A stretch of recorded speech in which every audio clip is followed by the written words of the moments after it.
Assalamualaikum warahmatullahi wabarakatuh. Perkenalkan, saya Hanif Anwar Hakim. Di sini saya akan menjelaskan terkait apa itu ijma' dan juga qiyas. Sebelum kita melakukan, kita harus perlu mengetahui bahwa hukum tertinggi pada Islam ada pada Al-Quran dan juga hadis. Karena kita bisa juga menganalogikannya seperti sebuah rumah. Al-Quran dan hadis kita bisa sebut sebagai fondasi yang menopang rumah tersebut agar tetap kokoh, sedangkan ijma' dan qiyas kita bisa sebut sebagai dinding dan juga atap untuk melengkapi rumah tersebut. Pertama-tama kita akan membahas tentang ijma'. Apa itu ijma'? Ijma' adalah sebuah kesepakatan yang dibuat oleh para mujtahid. Mujtahid adalah mereka para ulama yang memiliki kompetensi dan juga kemampuan seperti bisa berbahasa Arab, mengerti Al-Quran, hadis, kemudian tafsir dan juga kitab lainnya. Nah, mereka berperan untuk menggali hukum pada hukum syarak, yaitu ketentuan yang telah ditetapkan oleh Allah Subhanahu wa taala pada Al-Quran dan juga sampai Nabi Muhammad SAW pada hadis. Dan itu diperlukan karena sepeninggalannya Nabi Muhammad SAW. Nah, gampangnya itu seperti kita hidup di zaman yang baru. Nah, dan kita pasti menemukan masalah yang tidak ada di zaman Nabi dahulu. Oleh karena itu kita memerlukan ijma' untuk menentukan sebuah hukum atau kesepakatan yang dapat kita gunakan di era sekarang.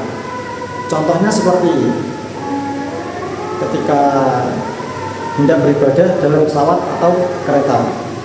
Nah, kita dibolehkan oleh para mujtahid untuk beribadah di dalam pesawat atau kereta yang sedang bergerak, asalkan kita memenuhi syarat-syarat tersebut. Contoh yang lain kita bisa sebut sebagai pembukaan Al-Quran pada zaman Abu Bakar As-Siddiq.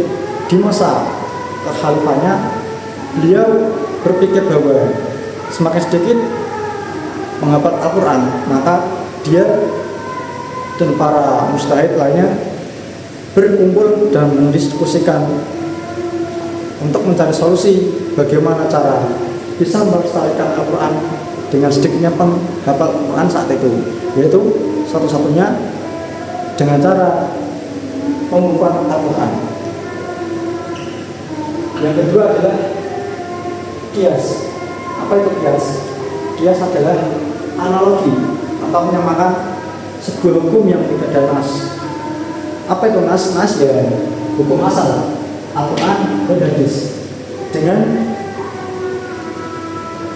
menyamakan oleh hukum yang sudah ada nasnya.